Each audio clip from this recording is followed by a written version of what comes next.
Corgis. You don't think as a herding, but they are herdings. That's why they are the way they are. So that little bitty dog, a corgi, can control a whole herd of. Yeah, yeah. Their instincts is to, and that's what they are, little ankle biters too. Now, question. So would they have to be trained to do this, or it's already embedded? It's kind of embedded, but you would still train them to learn certain cues and how to work the land and stuff like that.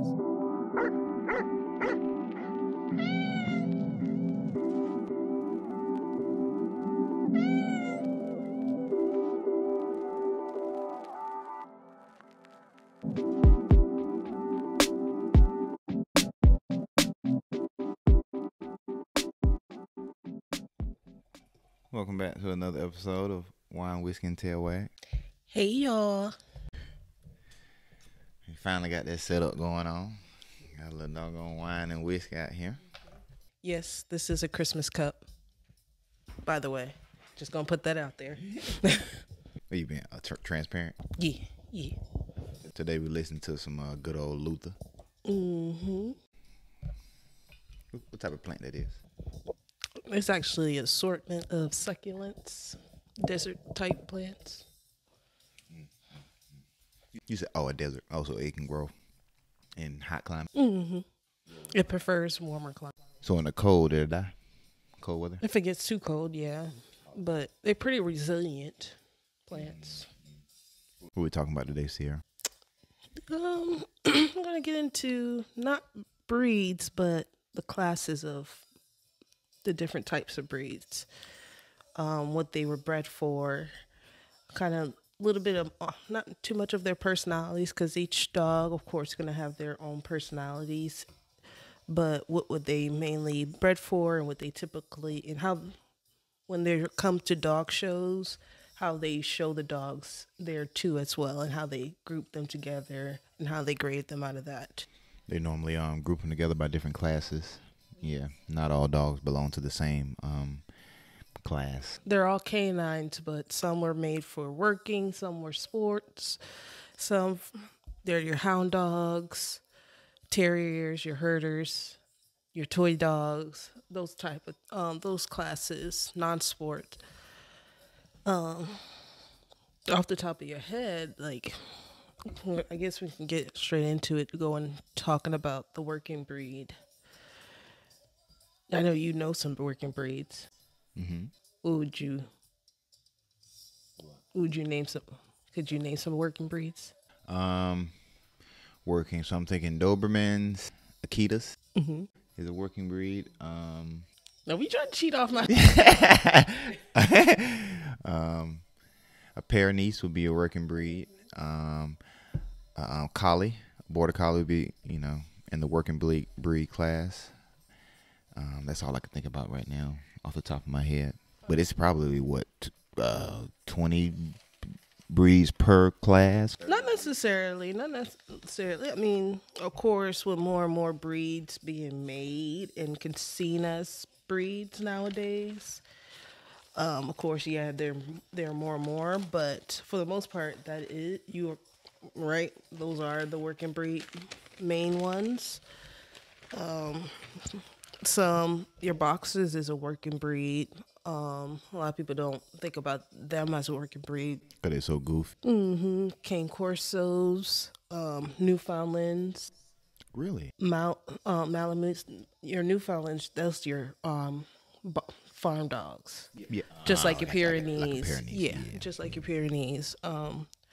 Your Rottweilers, because they're made to guard and stuff like that.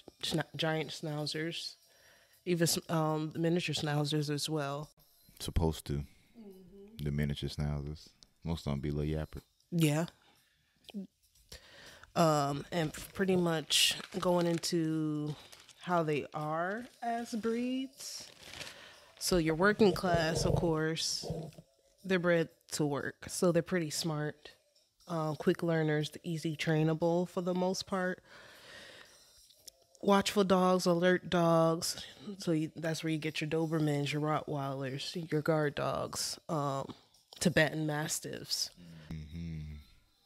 That's actually a breed where you need to be kind of advanced as far as training, because they look like lions. Yeah. You can just Google Tibetan Mastiffs, and not too many people own them. They're very expensive, but it's because of how big they are, and they're very not pretty stubborn, very stubborn. Yeah, that's that's pretty much your working breed because they are smart. A lot of them are independent, like your Huskies and your Malamutes, your German Shepherds, who are very intelligent. You have to be. So a lot of times, your working breed is not a dog you will want to get if you never owned a dog before.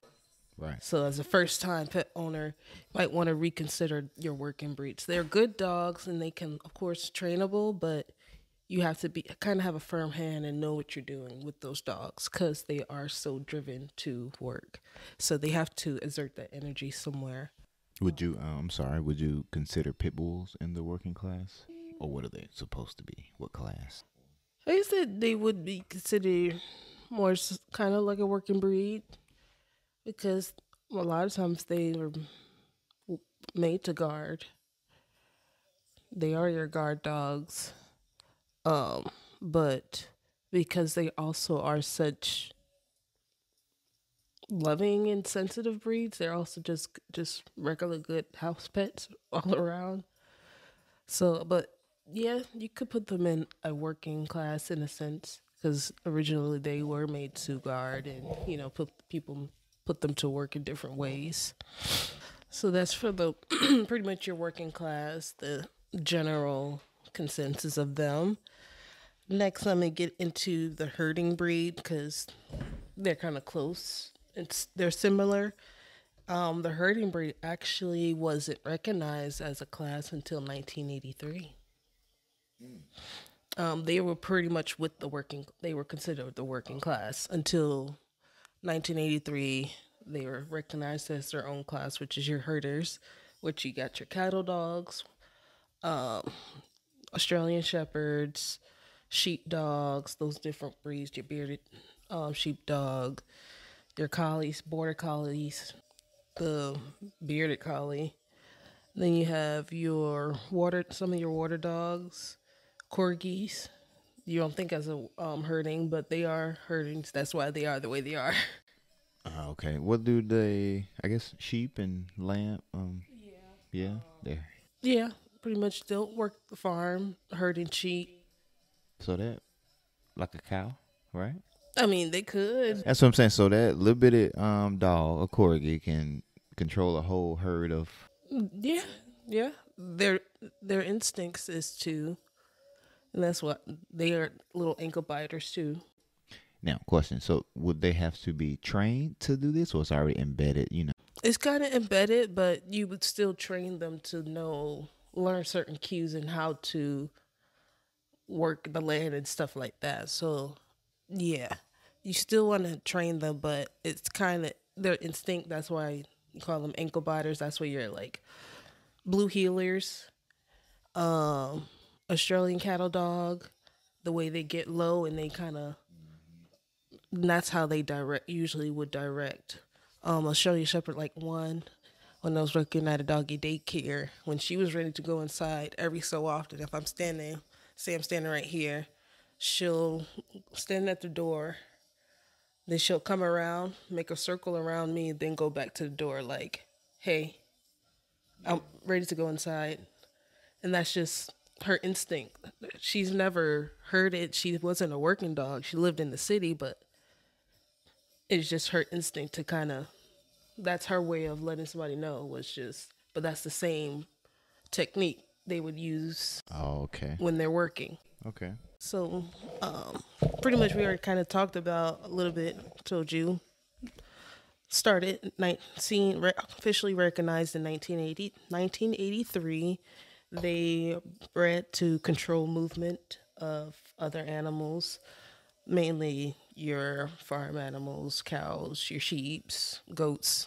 So also your German Shepherds or Malinois can also be your herding group as well. Dutch Shepherds, but they're also used as police dogs as well. But they are also part of your herding group, your working dogs. So that's why the herding and working class kind of go together in a sense. Once again, they're highly intelligent, just like your working class, amazing with training and exercise.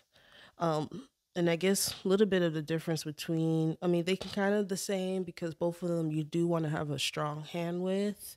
Because when you think about your Malinois, your Dutch Shepherds, and German Shepherds, you have to have a firm hand when it comes to training them as well. Right. So, but they are all very lovable. Like, I love blue heelers. Some people are against blue heelers, but I love them. Because they are so smart, but they are so sweet and lovable. Oh, I love them.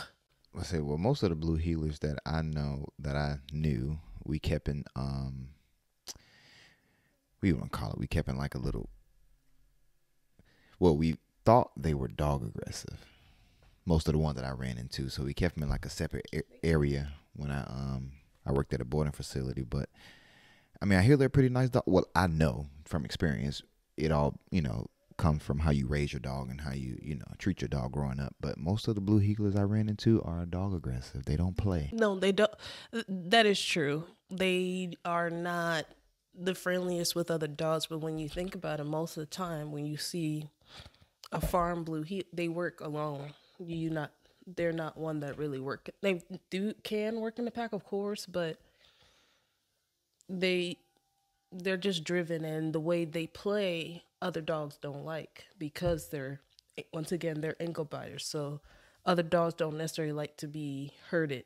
So like to be heard. So I shouldn't say don't like to be heard. So it can cause confrontation. Then a lot of times they are kind of solo dogs for the most part, but I love them. They're sweet. But yeah. And blue heelers is, what is their coat? I don't know their coat color, but they normally have like a little patch over one eye. Yeah, they're usually black and white, kind of like that tick kind of color, speckled with some like white specks through the coat. Yeah, but you definitely can tell by the distinct. Their eye be a blue. They usually have a mask or some sort, yeah. Next, I'm going to get into the sporting group. Your sporting group, kind of think of fun, playful dogs, the agility courses type dogs. That's where you have your spaniels, your retrievers, setters. Boykins? Boykins, because they are good not retrieving, but they work and they play sport, a lot of most of your hunting dogs, Weimaraners, pointers, German Shorthair pointers, Vizslas, those dogs. With those breeds, you usually have like fun, goofy, very high energy dogs. Usually they're good to watch the house, but most of those in that group are usually really friendly.